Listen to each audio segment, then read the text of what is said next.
Geedal hakkunde gomnati mobgal lesdi Nigeria be gomnati lesdi Dubai waddi famral ngal waɗi lesdi Dubai itti homboyere nde lesdi ndin hombi ɓiɓɓe lesdi Nigeria ɓaawo duuɓi ɗiɗi.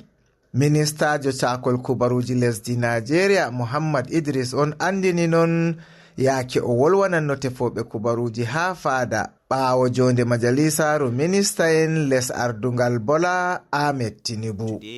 An agreement has been reached on that, and effective from today, 15th of July, Nigerian passport holders are able to obtain visas to go to the United Arab Emirates.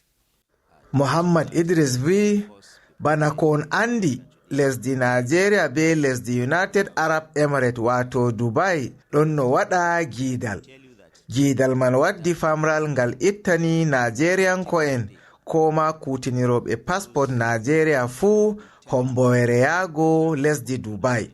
Iga hande 15 lewru jeeɗiɗabru hitande 2024 kala ɓiɗɗo lesdi Nigeria giɗɗo yahugo Dubai fuu ɗatal ɗo omti.